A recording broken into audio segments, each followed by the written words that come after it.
ولقد يسرنا القرآن للذكر فهل من مدكر.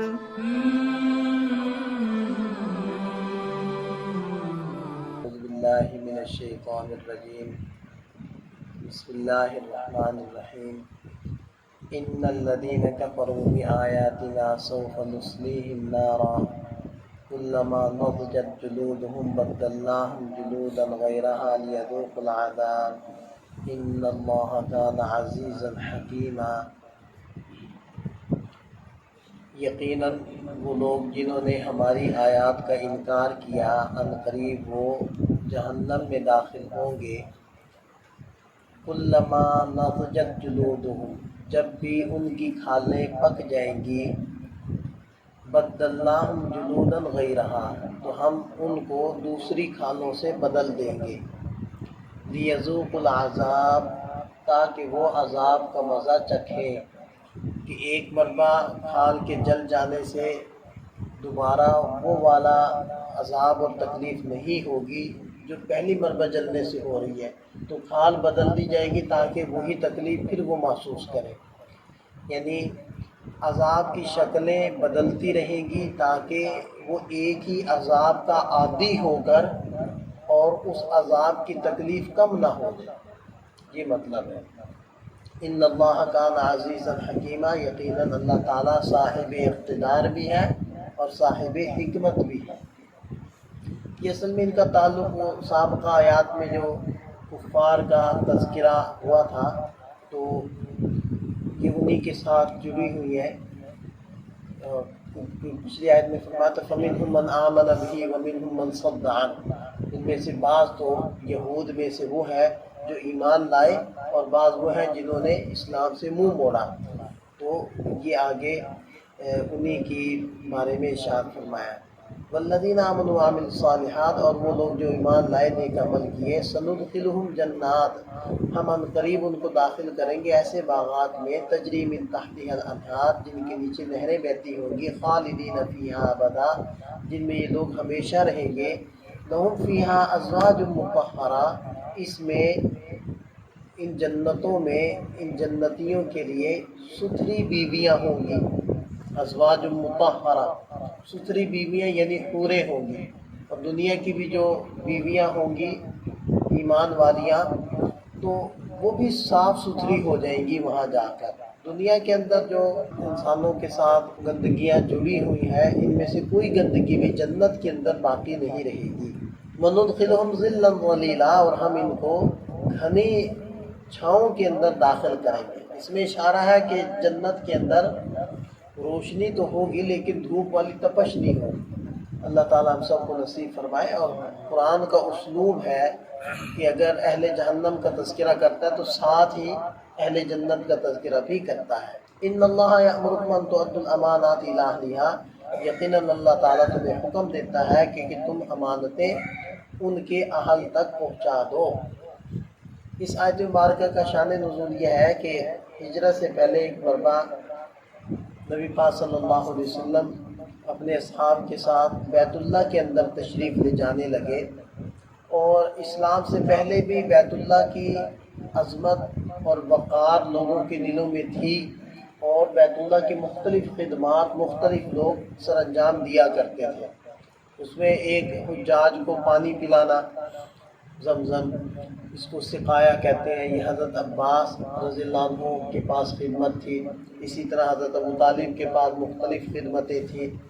ایسے ہی جو بیت اللہ کی چابی تھی وہ حضرت عثمان بن طلحہ رضی اللہ عنہ کے پاس تھی. تو جب آپ علیہ السلام جانے لگے تو انہوں نے روکا. تو آپ علیہ السلام نے ارشاد فرمایا کہ اے عثمان اس وقت تمہارا کیا حال ہوگا جب بیت اللہ کی چابی میرے ہاتھ میں ہو اور میں جس کو چاہوں گا دوں گا. تو اس پر وہ کہنے لگے کہ اس دن تو قریش برباد ہو جائیں گے اور ذلیل ہو جائیں گے. تو آپ علیہ السلام نے ارشاد فرمایا نہیں تم غلط کہہ رہے ہو. اس دن قریش آباد ہوں گے عزت والے ہوں گے. اور یہ کہہ کر آپ علیہ السلام بیت اللہ میں تشریف لے گئے. جب فتح مکہ ہوا تو آپ علیہ السلام نے چابی طلب کر لی. ظاہری بات ہے آپ علیہ السلام فاتح کے حیثیت سے تشریف لا چکے تھے. تو حضرت عثمان بن طلحہ نے وہ چابی آپ علیہ السلام کے حوالے کر دی تو آپ علیہ السلام بیت اللہ سے باہر تشریف لائے اور آپ علیہ السلام کی زبان مبارک پر یہی آیت مبارکہ تھی ان اللہ یأمرکم ان تؤدوا الامانات الی اہلھا۔ حضرت عمر رضی اللہ عنہ فرماتے ہیں کہ یہ آیت مبارکہ میں نے آپ علیہ السلام سے پہلے نہیں سنی تھی۔ اس کا مطلب ہے کہ یہ جوف کعبہ یعنی کعبہ کے بیچ میں یہ آیت مبارکہ نازل ہوئی اور آپ علیہ السلام نے ان کو بلایا حضرت عثمان کو اور ان کے حوالے وہ چابی کر دی اور ارشاد فرمایا کہ یہ اب تمہاری اولاد کے اندر ہی رہے گی اور جو تم لوگوں سے لے گا وہ ظالم ہوگا۔ تو بہرحال یہ تو اس کا شان نزول ہوا۔ تو اللہ تعالیٰ ارشاد فرما رہے ہیں کہ یقیناً اللہ تمہیں حکم دیتا ہے کہ امانتیں ان کے عہد کے حوالے کر دو۔ اب دیکھیں کہ امانت کی ایک صورت تو وہی ہے جو ہم سمجھتے ہیں کہ روپیہ پیسہ کوئی قیمتی چیز دوسرے کے پاس رکھوائی تو جب وہ طلب کرے یا اس کا وقت آ جائے تو اس کو واپس دے دینا، یہ امانت کی ادائیگی ہے۔ لیکن قرآن جن الفاظ کے ساتھ اس کو بیان کر رہا ہے وہ صرف مال اور قیمتی چیز کے ساتھ ہی خاص نہیں ہے، بلکہ اس سے مراد ہر وہ ذمہ داری ہے جو اس کے حوالے کی جائے جو شخص اس ذمہ داری کے اہل ہے، جس کے اندر اس ذمہ داری کو لینے کی اہلیت اور صفات موجود ہے۔ اور نبی پاک صلی اللہ علیہ وسلم نے امانت کی ادائیگی کی بھی بڑی تاکید فرمائی ہے۔ لہذا ایک جگہ تو ارشاد فرمایا کہ منافق کی 3 علامتیں، ایک علامت یہ ہے کہ اذا اؤتمن خان، جب اس کے پاس امانت رکھوائی جائے تو وہ خیانت کرے۔ اسی طرح ایک اور جگہ ارشاد فرمایا لا ایمان لمن لا امانت لہ، جس کے اندر امانت داری نہیں اس کا ایمان نہیں، ولا دین لمن لا عہد لہ، اور جو عہد پورا نہیں کرتا اس کا کوئی دین نہیں۔ تو اس لیے امانت کی ادائیگی یہ ایک اہم حکم ہے۔ اور اس کے بعد اگلی بات یہ ہے کہ امانت صرف مال اور قیمتی چیز کے ساتھ خاص نہیں ہے، ہر ذمہ داری اور عہدہ وہ اس کو دیا جائے جو اس کے اہل ہے۔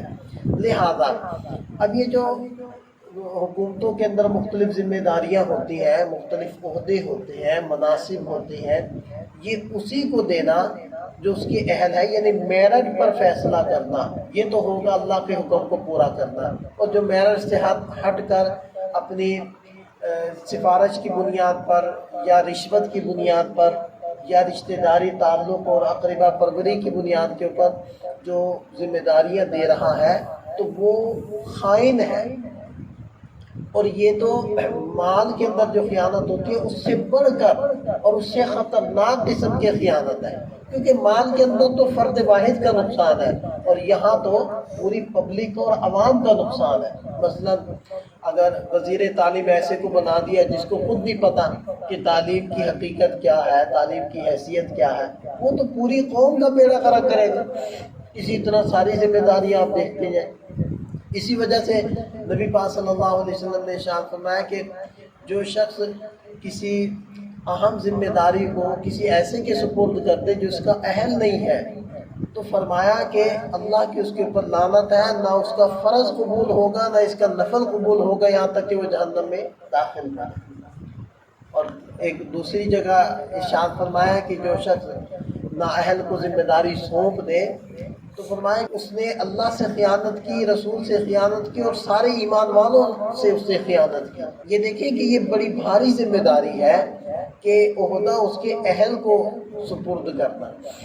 اسی طرح دیکھیں کہ ہمارے ہاں تو یہ ہے کہ ہر صوبے کو ایک کوٹا ملا ہے۔ اب پنجاب ہے تو پنجاب کا گورنر، وزیر اعلیٰ وہ پنجاب سے ہوگا نا، کے پی کے کا تو نہیں ہوگا۔ اور سندھ کا گورنر وہ سندھ کا ہوگا، سندھ کا وزیر اعلیٰ سندھ کا ہوگا، اور سندھ کے اندر جتنی بھی سیٹیں ہیں، جتنے بھی عہدے ہیں وہ سندھ کے لوگوں کو ملیں گے، چاہے ان کے اندر کوئی اہل ہے یا نہیں ہے۔ یہی معاملہ پنجاب کا، یہی معاملہ کیا صوبوں کا ہے، اہل ہے کوئی یا نہیں ہے، بس وہ عہدے اسی صوبے والوں کو دے دیں۔ قرآن یہ نہیں کہتا، قرآن کہتا ہے کہ عہدے ان کی اہل کو دو۔ قرآن کے فیصلے کے مطابق اگر سندھ میں کوئی اہل نہیں ہے اور پنجاب میں ہے تو پنجاب والے افراد وہاں جائیں گے اور وہ ذمہ داریاں لیں گے اور نبھائیں گے۔ جب یہ حکم پورا ہوگا تو چلو آپ اس طرف نہ بھی جائیں، ایک صوبے کو ساری چیزیں ملیں، ہر صوبے میں سے اہل کو تلاش کر کے اگر ان کو وہ سیٹیں دی جائیں اور ان کو وہ منصب دیے جائیں تو پھر یہ مسئلے یہ پریشانیاں ختم نہ ہو جائیں. وزیر تعلیم ایسے کو بنایا جا رہا ہے جس کی بیچارے کی اپنی تعلیم نہیں، اور دیگر عہدے بھی ایسے ہی ہیں، ان کو خود عطا پتہ نہیں ہے اس کے بارے میں. کتنی مرتبہ ایسا ہوا ہے کہ کوئی بل پاس ہوا، اس کے اوپر سائن ہو گئے، جب وہ اجلاس ختم ہوا باہر نکلے تو میڈیا والوں نے ان سے پوچھا کہ جس بل پر آپ لوگوں نے سائن کیے ہیں اس کے مندرجات کیا ہیں، اس میں کیا لکھا ہوا تھا. تو اکثر نے کہا کہ جی چونکہ پارٹی کا حکم تھا تو انہوں نے کہا کہ سائن کرو تو ہم نے کر دیے، ہمیں نہیں پتا کہ اس کے اندر کیا تھا. اور یہ حقائق ہے، وہ نااہل ہیں بیچارے. اور وہ عید اللطیف ہے، کسی نے کہا کہ جو اعلیٰ تعلیم یافتہ ہوتے ہیں، اچھے نمبروں سے پاس ہو کر اعلیٰ تعلیم حاصل کرتے ہیں، ان کو وہ لوگ نوکریوں پر رکھ لیتے ہیں جو کم نمبروں والے ہوتے ہیں اور کاروبار کرتے ہیں. کاروباری عام طور پر کم تعلیم یافتہ ہوتے ہیں اور وہ ہائرنگ اپنے کاروبار کے مختلف ڈپارٹمنٹس کے لیے وہ اعلیٰ تعلیم یافتہ لوگوں کو وہ ہائر کرتے ہیں. انہوں نے کہا کہ جو کم تعلیم یافتہ ہوتے ہیں وہ اعلیٰ تعلیم یافتہ کو ہائر کر لیتے ہیں، اپنے پاس امپلائی بھرتی کرتے ہیں.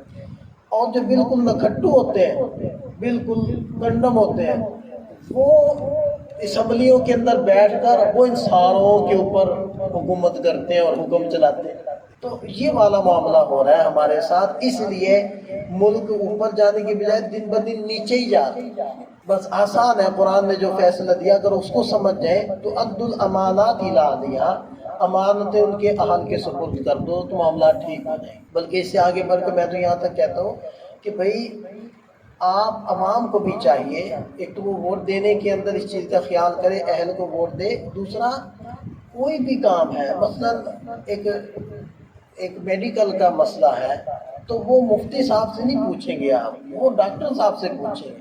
اور مفتی صاحب والا مسئلہ ڈاکٹر صاحب سے نہیں پوچھیں گے، وہ مفتی صاحب سے پوچھیں گے. تو جو ایکسپرٹ ہے جس لائن کا، وہ بات اسی ایکسپرٹ سے پوچھے. وہ عزت، وہ عہدہ، وہ منصب وہ اسی ایکسپرٹ کو دے، دوسرے سے جا کر نہ وہ بات پوچھے. عام طور پر ہو یہی رہے، عوام جو بیچاری جانتی نہیں ہے وہی دین کے مسئلے بتا رہی ہے. فلانی حدیث میں یوں آیا، فلانی حدیث میں یوں آیا، بخاری شریف میں یوں آیا، مسلم شریف میں یوں آیا. پھر تم اس چیز کے اہل ہی نہیں، تمہیں پتہ ہی نہیں. صرف بخاری شریف میں آنا تو دلیل نہیں نہ ہوتا، صرف مسلم شریف میں آنا تو دلیل نہیں ہوتا. بقیہ حدیث کس کھاتے میں ڈالو گے، ان کو بھی تو دیکھنا ہے. تو ایسے ہی ہو گیا کہ میں نے یہ فلانی تکلیف ہوئی تھی، میں نے یہ گولی استعمال کی تھی، تم بھی کر لو. حالانکہ اس کو بیچارے کو شوگر ہے یا اس کو بلڈ پریشر ہے، اس کو ڈاکٹر نے اس چیز کو بھی دیکھنا ہے. صرف یہ تو نہیں ہے بس یہ گولی کھا لو فلانے درد کی. تو یہ گولیاں نہیں کھلانی چاہیے. ہر کام اس کے ایکسپرٹ کے حوالے کرو، اس سے رہنمائی لو گے تو ٹھیک چلو گے. دنیا ہے یہ دین، سب میں یہی معاملہ. ایکسپرٹ کو دو، اس کے اہل کو دو وہ عہدہ، اور اسی سے رہنمائی لو گے تو ٹھیک ٹھیک چلو گے. ورنہ ٹھوکریں، ورنہ غلط چلیں گے آپ، غلط روش ہوگی. سمجھ رہے ہو کہ میں ٹھیک ہوں، ٹھیک نہیں ہے، آپ غلط چل رہے ہیں. اچھا، امانات کے اندر یہ بھی ہے کہ ایک مجلس ہے، مجلس کے اندر بعض باتیں اسی مجلس کی ہوتی ہیں. اس مجلس سے ہٹا کر جب وہ اپنے سیاق و سباق سے ہٹ جاتی ہے تو وہ بات کا مطلب اگلا نہیں سمجھ پاتا. تو اس لیے آپ علیہ السلام نے ارشاد فرمایا کہ المجالس بالامانہ، مجالس کے اندر جو باتیں ہوتی ہیں وہ امانت ہوتی ہیں، وہ آگے نہیں ایسے بتانی چاہیے بغیر سیاق و سباق کے یا بغیر اجازت کے. اسی طرح جو مشورہ طلب کیا جاتا ہے وہ بھی دوسرے کے پاس امانت ہوتی ہے. تو کسی کا راز وہ کھولنا کہ جی فلاں آیا تھا، وہ یہ کہہ رہا تھا، وہ کہہ رہا تھا، اس کی بھی اجازت نہیں ہوتی، یہ بھی امانت ہوتی ہے. وَإِذَا حَكَمْتُمْ بَيْنَ النَّاسِ أَن تَحْكُمُوا بِالْعَدْلِ، اور جب تم لوگوں کے مابین فیصلہ کرو تو عدل کے ساتھ فیصلہ کرو. ظاہری بات ہے اگر یہ حکومتوں سے متعلق ہیں، عدالتیں ہیں، تو ان کے لیے یہ حکم ہے. اور اگر ویسے کوئی افراد کسی پنچایت میں بڑے بنتے ہیں اور یا ویسے ان کو اختیار ملتا ہے کہ آپ فیصلہ کریں، تو اس کے اندر بھی حکم یہ ہے کہ آپ نے طرفداری نہیں کرنی، رشتہ داری نہیں نبھانی، تعلق نہیں دیکھنا، آپ نے حقیقت کو دیکھ کر فیصلہ کرنا ہے. ان اللہ نعم یعظکم بھی، کتنی ہی اچھی بات ہے جس کے ذریعے اللہ تمہیں نصیحت کرتے ہیں کہ اگر اس کے اوپر عمل ہو جائے جو اس چھوٹی سی آیت مبارکہ میں حکم آیا تو ساری حکومتیں ٹھیک ہو جائیں، سارے مسئلے امت کے اور انسانیت کے حل ہو جائیں۔ ان اللہ کان سمیعا بصیرا، یقیناً اللہ تعالیٰ ہر بات کو سننے والے دیکھنے والے ہیں۔ اللہ تعالیٰ ہمیں سمجھ عطا فرمائے۔